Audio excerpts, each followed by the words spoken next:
Dear students, in last class we discussed the Townsend's breakdown mechanism in gases. In today's class, we shall have a discussion on limitations of Townsend's breakdown in gases. First limitation: current growth occurs due to ionization processes only according to Townsend. But in practice, breakdown voltage were found to be dependent of the gas pressure, that is, the pressure of the gas between two electrodes, and the geometry of the gap, that is, the shape of the gap. Second limitation: the breakdown mechanism predicts time lags of the order of 10 raised to minus 5 seconds, while in actual practice, breakdown was observed to occur at very short times of the order of 10 raised to minus 8 seconds. The time lag means the time required for the gas to break down and start to conduct current after the conditions were favorable for its breakdown. Now we will see the third limitation. Also, while the Townsend's mechanism predicts a very diffused form of discharge, that is, during discharge, if we look at the cross section of gas column, we will find the electrons spread everywhere. But in actual practice, discharges were found to be filamentary and irregular. That is, the charges were spread in the gas column across the cross section like the roots of the tree.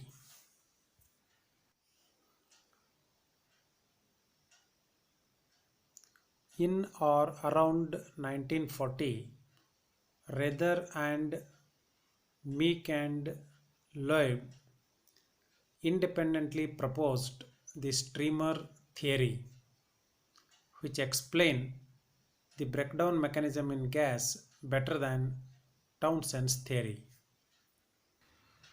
Now we will study how the streamer theory explains breakdown in gases. In Townsend's breakdown mechanism, we studied that the growth of charge carriers in an avalanche in uniform field is described by e raised to alpha d.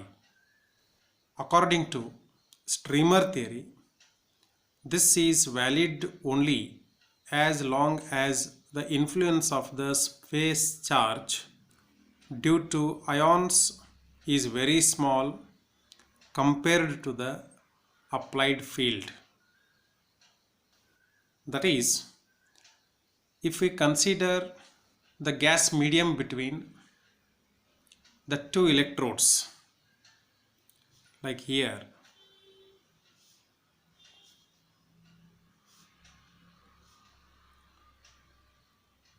we will be having the gas and there will be the field between these two electrodes, and that field will be uniform field. And in this gas only, positive ions and electrons will be liberated. Electrons will be moving towards the anode and the positive ions will be moving towards the cathode. But in addition to this, what happens is there will be some ions outside this gas column, that is here, and some of these ions and electrons will take entry into the gas medium between the two electrodes. And these ions will also be having definitely certain effect on the field inside this gas medium. That is, the uniform electric field will become non-uniform electric field. So what point is considered in streamer theory is the effect of space charges on the uniform field, which was not considered in Townsend's breakdown mechanism. But streamer theory also tells that the effect of these ions will not be there as long as the concentration of these ions, that is space ions, is very, very less.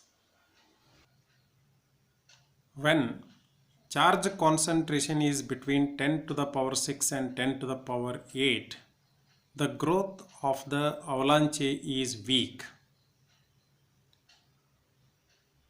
This point is in continuation with the first point. On the other hand, when the charge concentration is higher than 10 to the power 8, that means this range is exceeded, then the avalanche current is followed by a steep rise in the current between the electrodes, leading to breakdown of the gap. That is, soon after the avalanche current, there will be a steep rise in the current between the electrodes, and because of this steep rise in the current between the electrodes, the gas medium will break down. The gas medium will break down. Both the slow growth at low charge concentrations and fast growth at high charge concentrations attribute to the modification of the field originally applied uniform field E by the space charge P. Figure below shows the electric field around the avalanche as it progresses along the gap and resulting modifications to the applied field.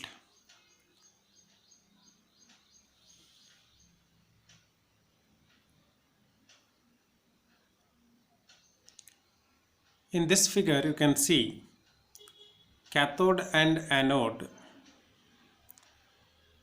with a spacing of d units. That d you can see here. And you can also see avalanche due to space charge.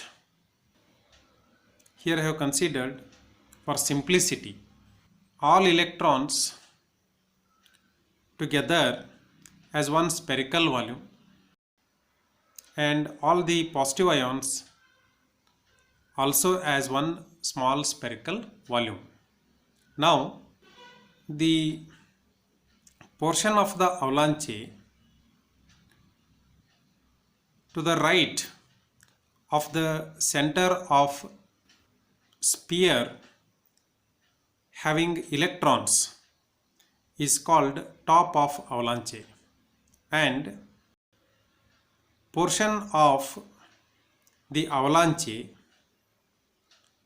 to the left of center of sphere having negative charges is called as bottom of avalanche. Initially, the two electrodes are applied with certain voltage, and because of that, uniform electric field is established between them. But due to space charge avalanche, that electric field E will be modified and the resultant electric field will be called as ER. Now you can see the resultant electric field ER in the second figure here. From the right side, you can see there is enhancement of field, that is, there is increase in its magnitude compared to the uniform electric field E. This straight line represents uniform electric field E. That is, at the top of avalanche, there will be cumulative effect of field due to applied voltage and space charge. Hence, the electric field is enhanced. Cumulative means additive effect will be there. But between the positive ions and electrons in an avalanche, the electric field is reduced. The electric field is reduced. That is, at the bottom of avalanche, the electric field is reduced. If we further go down, then we will find that there is again enhancement of the electric field. Here you can see certain electric field which is above E. The electric field above E we call as enhancement, and the electric field below E we call as reduction. So you can see here enhancement, reduction, and again enhancement, which means that the electric field distortion occurs due to the space charge, and the resulting field here is shown with the help of shaded area. However, if a charge density in the avalanche approaches 10 to the power 8, the space charge field and the applied field will have same magnitude, and this leads to the initiation of streamer. That means here the avalanche will be getting transformed into a streamer. Streamer means the electrons number will start increasing in the gas medium, and that increase in the gas medium appears like the lightning in the sky.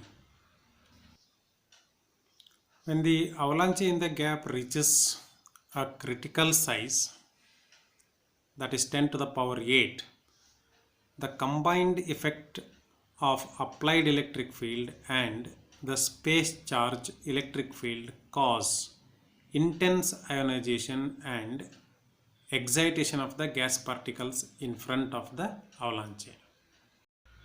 So at the concentration of space charge equal to 10 to the power 8, the combined effect of electric field and the space charge electric field, that is resultant electric field, will cause intense ionization and excitation of the gas particles in front of the avalanche. That means at the front of the avalanche, whatever the gas particles are there, they will be ionized as well as excited. Because of this, what happens is instantaneous recombination between positive ions and electrons release photons, which in turn produce secondary electrons by photoionization. Such ionized gas particles will undergo recombination, and when the recombination occurs, then the photons will be released, and those photons will produce secondary electrons by means of photoionization. The secondary electrons under the influence of the field in the gap develop into secondary avalanches as shown below, which means that the secondary electrons formed due to photoionization will result into, or they will develop into, a secondary avalanches. That means they will start to produce electrons, and that can be seen here. Now in this figure, these are the secondary electrons produced due to photoionization, and these are developing into again the secondary avalanches that you can see here. Here also you can see the secondary avalanches.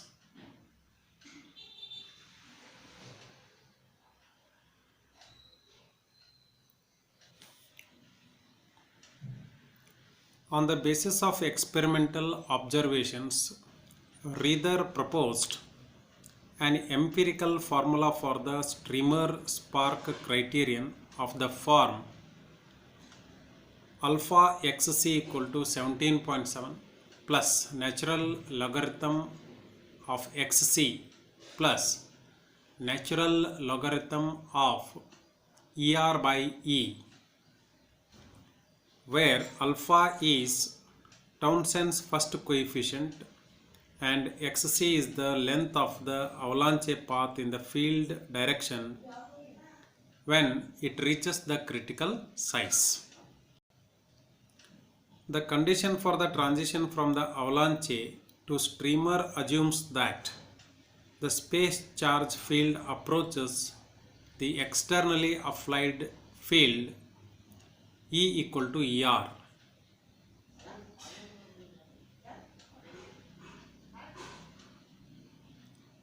And hence the breakdown criterion, which we have written above here, will be simplified to alpha xc equal to 17.7 plus natural logarithm of xc only, as natural logarithm of 1 becomes equal to 0, as er by e will be equal to 1 when both are equal.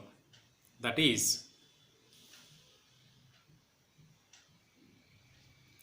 alpha xc is equal to 17.7 plus natural logarithm of xc. Dear students, I will stop the class here and continue in next class with Paschen's law. Thank you.